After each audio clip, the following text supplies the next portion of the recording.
How are you? Hello. Hi, Nadine. How are you? Great. How are you, Melinda? I'm doing great. Thank you. Thank you so much for joining this event. So, before getting started with your presentation, I would like to introduce you with the audience about your accomplishments, awards, and whatnot. So, welcome on stage, Nadine Zionim, a wife and mother of three who was born and raised in Lebanon, expressed her strong emphasis on connections and adding value to people. She mentioned that moving to Ottawa with her family in August 2022 posed significant challenges for them. She also conveyed her deep passion for coaching professional women and assisting them in achieving their aspirations. Wow. So that's a great introduction. So you can occupy the stage. Thank you very much, Melinda, for this introduction. I'm going to start by sharing my uh, screen. So I hope everyone can see it. Not yet. Okay. So is there a way that I can see you all too as well as I share, or Yeah, just maximize it. it is The PowerPoint presentation. Click on maximize button on the right side okay. of the PowerPoint. Beside cross mark. Okay. I don't know what Not what this is one. happening, Right but side, right side. on the right side. Yes. On the Okay. PowerPoint presentation. Yeah, right Okay. side, right. On the yellow, orange background. Yeah, I'm sorry. It doesn't show. It's fully, my screen is occupied by my slides. Okay. Yeah, you can. So No, for you have stopped sharing. Can you please share again? yeah, I know. And for some reason I cannot get out of the something happened in my computer. You can't see, right? You can't see the slides. No. Okay. And for some reason, Can you please again share your screen? okay. So I'm gonna sorry for this. No problem. Okay. So let me see if I do this. Again, I cannot see Yes. can you share my screen rather than Yes. me Now share can it? yes. Now we can see the your Yeah, present. but I can't see you. So if there's Yeah. something in the chat, I cannot see. Yeah. Oh, You okay. cannot see us. Only the PowerPoint presentation you notice. That's it. Okay, no problem. Yeah. We can continue. Okay, perfect. So thank you very much for this introduction and welcome to Empower and Illuminate Women Shining in Their Careers. Now, I would like to add one thing to how you introduced me. I'm just going to tell that my background is actually in chemistry and I have a master's in pharmacology and therapeutics. It's something totally different from what I do today because today I'm an executive and I'm a team coach and I'm specialized in emotional intelligence, conversational intelligence, and team management systems. I'm also the president of the International Coach Federation, the Ottawa chapter, and I'm really, really happy and delighted to be here with you all today. So, for my work with women, I know that there's a major challenge that hits women in careers. And I guess you all can identify with it and probably also you can feel that this is a challenge for you as well. So in careers and in corporate world and in organizations, the major challenge that faces women is advancement in their careers. And that's why we don't see a lot of women in very senior positions and executive positions. We only see women probably to a certain level, and then mostly men are in very senior positions.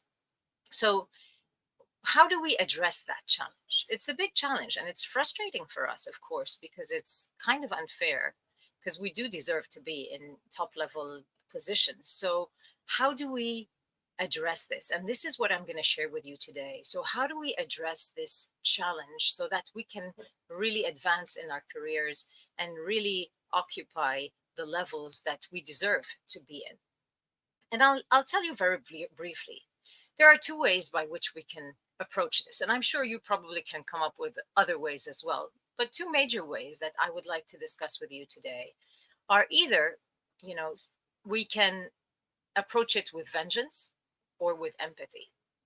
So let's see how each one of these, where it would lead us. So if we approach it with vengeance, where does it lead us? If we approach it with empathy, where does it lead us? And then you can make the decision of where you want to be.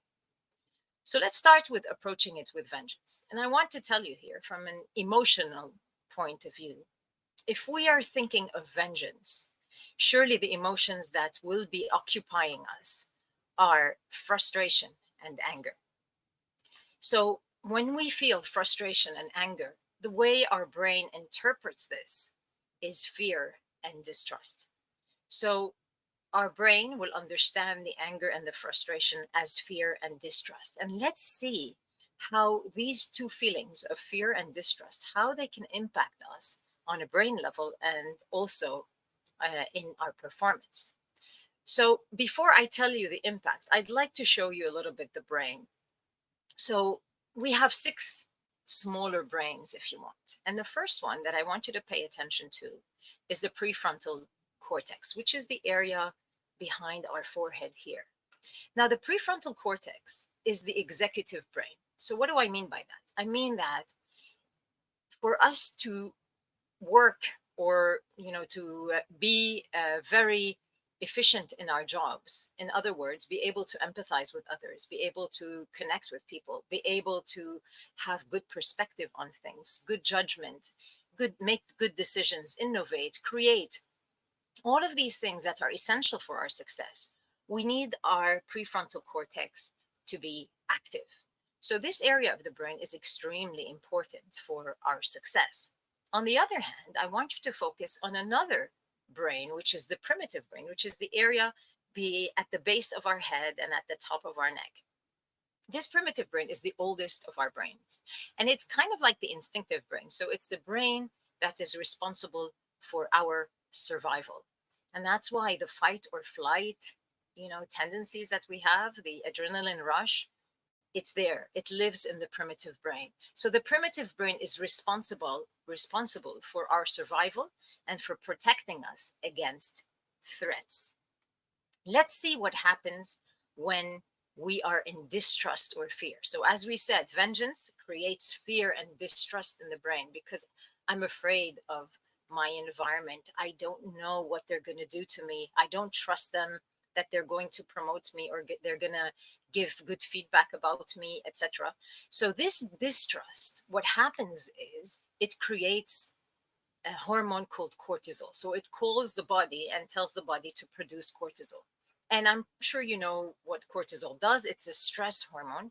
And what it actually does in the brain is that it activates our primitive brain and it deactivates our prefrontal cortex. So what does that mean in reality? What it means is that if I allow myself to be in that fear mode, in that distrust mode, in that vengeance, okay, all of my thoughts will be producing cortisol, and my cortisol is going to shut down my prefrontal cortex. In other words, I cannot access my CEO, and I can only function in survival mode. And survival mode is not thriving mode. It's protective mode. So I won't be reaching my full potential. I will just be doing enough. And on the contrary, I will be interpreting everything through fear. I will create this barrier between me and people. So I cannot connect well with people. I cannot network with those who can help me, who can support me. So it kind of leads me to fail. And in that case, if we look at it, what's actually happening is that, this unfairness, okay, is creating vengeance, distrust, and it's making me not really leverage my full potential. And then I don't get the promotion, of course, because I'm not working as well as I can work. But what do I interpret? I interpret this is because of the unfairness. So it's kind of like a vicious cycle. So let's see what happens when we approach things with empathy. Remember, empathy, as I mentioned, lies in the prefrontal cortex. So it opens up the prefrontal cortex, and we're going to see how that happens. So when I approach things with empathy, with love, with care, I create trust. So my brain understands this as trust. And let's see how trust impacts my brain. So trust calls for the production of a different hormone, oxytocin. And oxytocin, which was once known as the cuddling hormone, because they used to think that oxytocin is only increased during lactation when the woman is breastfeeding. So it creates a connection between the baby and the mom. Now we know that oxytocin is produced even through conversations. So if I have a conversation with you and I'm able to build trust with you, we exchange, we both have an increase, a surge in oxytocin. And what does this oxytocin do? It opens up my prefrontal cortex. So it activates my prefrontal cortex and it downregulates my primitive brain. So it allows me to access my full potential, my creativity, my innovation, my networking capabilities, my empathy, my connection, my problem solving, my strategic thinking, my perspective, judgment, etc. So it allows me to be the best version of myself. So what are we saying here? We're saying here, if I can get myself into empathy and understand that perhaps they're not really out to get me. Perhaps I wasn't given that position because there are things that I need to work on and I need to develop. Perhaps, I can understand that they were brought up in a certain environment where women, they don't take very senior roles and they think this is the norm. So all of this, if I can get myself to empathize with whoever is in that senior lead and connect with them and create a good relationship with them, first of all, I'm able to give my best. I'm able to leverage my full potential and show them what I can do. And this, of course, will help me because it will show in my performance. Now, I'm going to play the devil's advocate here and say, okay, I'm performing very well. But what about those who don't want me in those positions, or I think they don't want me in those positions? Let's see how trust will impact them. And before I actually do that, I want you to think. I want you to think of those people that you trust and ask yourself, how do you behave with these people? So imagine someone you trust right in front of you now. And, close your eyes if you want. And imagine, how do you connect with these people? How do you talk to them? How do you problem solve with them? If you're given a project with them, how would you behave with them? Now I want you to think of those people you distrust. How does your behavior differ with these people? How do you approach them? How do you problem solve with them? How do you work with them? What do you feel when you work with them versus what you feel when you work with the people you trust? So try to note the difference. And I'm going to show you now that the difference is not because you're a bad person here and you're a good person there. You're the same person. It's just the impact of cortisol versus oxytocin. So let's take a look at this. This is the conversational dashboard, and this was created by Judith Glaser, who created conversational intelligence, the concept of conversational intelligence. So what does this say? Look at this graph here. And I want you to know that we behave differently depending on whether we trust the person in front of us or we don't trust them. Let's look. So even me, the same person, if I am with people I don't trust, I will tend to behave like the left part of this graph. So I will be a resistor or a skeptic. What does that mean? It means that if that person gives an idea, if that person does something, I'm out to pick on them and resist their ideas. I'm out to see what can go wrong. Where's the loophole in this? Where are the details that don't make sense, that don't work? So I will be quite negative, giving all these negative comments. And of course, this will make them push against me because when I resist, they will resist back. That's only natural. So when I'm in a resistor mode, so when people are in low trust, they will be resistors and skeptics. And not only that, look at the bottom of the left side of this graph. It has an eye, right? What does that mean? It means that people will behave in a selfish way when they are not on trust. Why? Because the cortisol pushes us to be like that. The cortisol makes us think like we're in a threatening environment and we need to survive. How do we survive? By picking on negative details so that we can action plan against risks and be able to survive the threat. That's what cortisol causes in us. So that's why there's kind of like a barrier between us and the others. There's not much talk. We don't share much. We don't give much information. We're not open to ideas. We resist. We close down. We don't want to be with them, etc. And so many other things that come up in time and when cortisol is high. On the other hand, if you look at the right side of this graph, you will notice that when people are in trust, when there's oxytocin, we tend to think in a we centered way. So I don't only think of myself, I think of the team, the community, the organization. So I tend to be thinking in a we centric way rather than an I centric way, because that's what oxytocin does. And not only that, it also allows me to be an experimenter or a co creator. So, what does that mean? It means that I'm open to ideas. I want to play around with ideas. I want to give my own. I want to share. I want to tell you things. I want to say everything I think about and what I need and what would be good, etc. So there's a lot of sharing here and exchange of information, and because of that there's a co-creation, we call it. So we create something that's better than what I can do alone or you can do alone. It's something that's way bigger than any one of us can do alone, and that's the impact of oxytocin. So what does that mean? Let's take it back to the scenario that we're talking about, which is us moving up the hierarchy in terms of our careers. So it means that when you create trust with your boss, with management, with people who are decision makers, with people who are in your network, you will create that oxytocin not only in yourself, but in them as well. And that oxytocin will allow them to be open to you, your ideas, and probably your promotion. So these are very important points to keep in mind.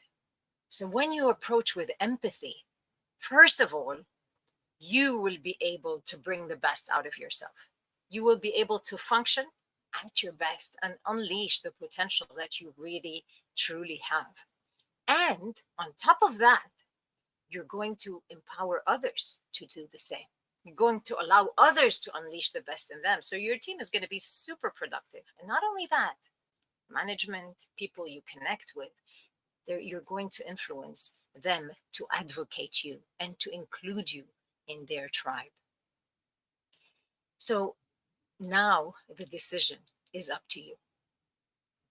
Either you want to approach this situation with vengeance and keep that frustration within, and it will influence your downfall in terms of productivity, or you will approach it with empathy. The decision is up to you, of course. Now, mind you, I want you to keep one thing in mind, is that realistically, when we do this, there's more chance that things are going to go our way. But remember that it's not 100% in our control. So there's another person there, and maybe they have their own issues and they have their own distrust in themselves or in their people or whatever, due to what they have gone through in their environment. So we can't always secure this, but we can do our best so that we can open up as much opportunity as we can.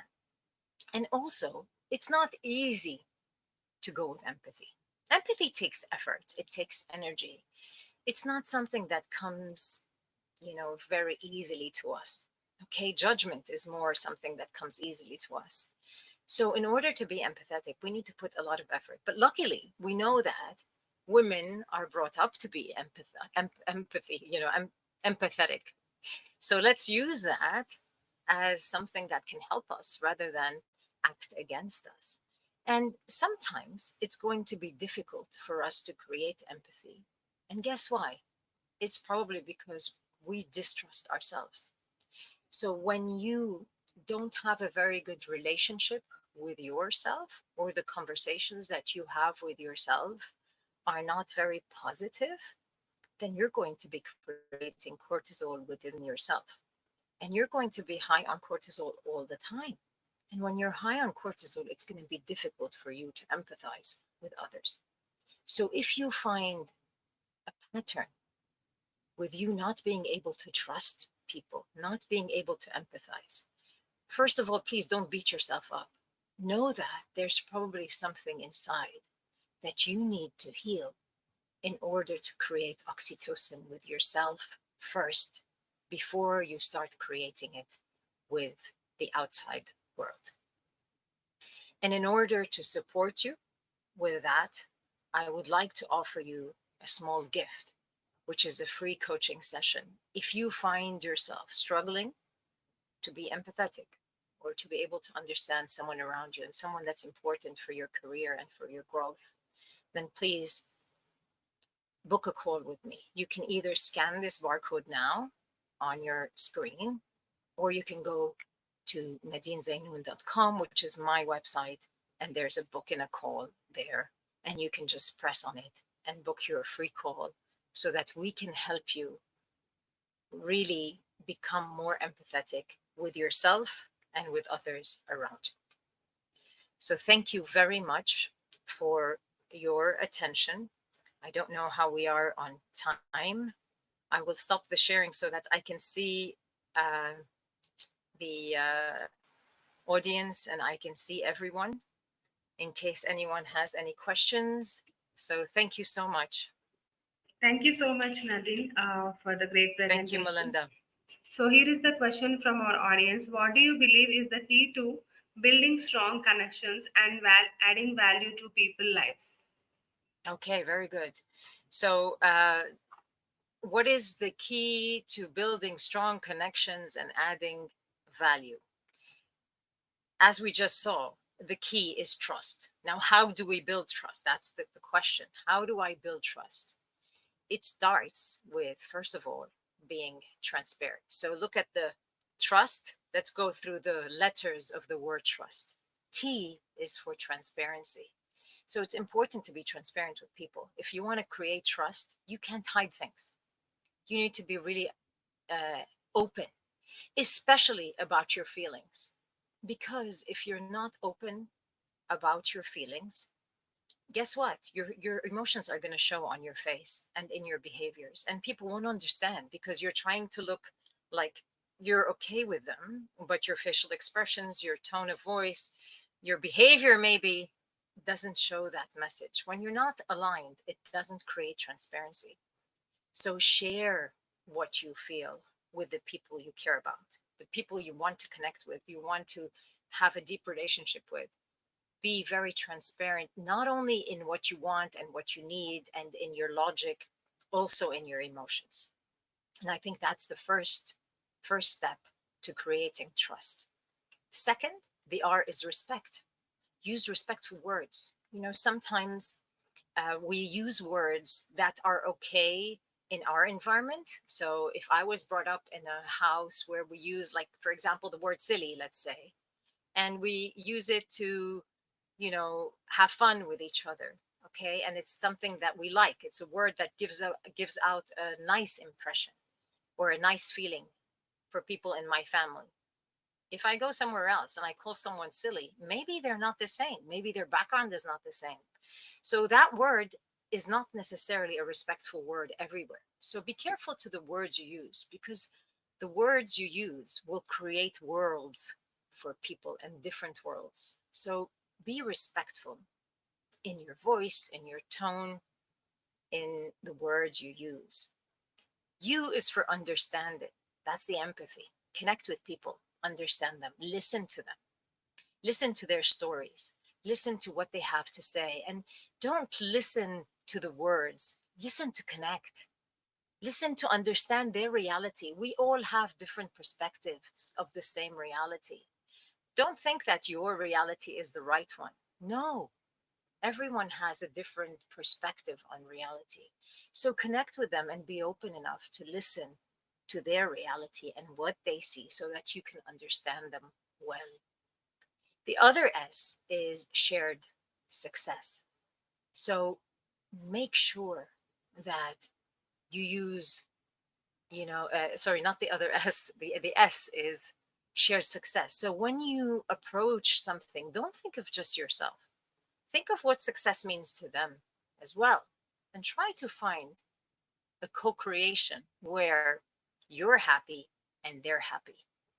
And that's when, people feel safe together and they're not afraid, they're not threatened, because every time people feel threatened, their cortisol is going to go high and, their primitive brain is going to be activated. So they're going to attack or they're going to run away. In both cases, the relationship doesn't go deep. So I hope I was able to answer that question. I know I took some time. I apologize for that. No problem. Yes, you have answered the question very nicely, beautifully explained. So, thank you so much for joining this event and sharing your valuable presentation with Global Virtual Summit 2024. Please do join other sessions as well and post your questions. And have a Thank nice you, day. Bye Melinda. bye. You too. Take care.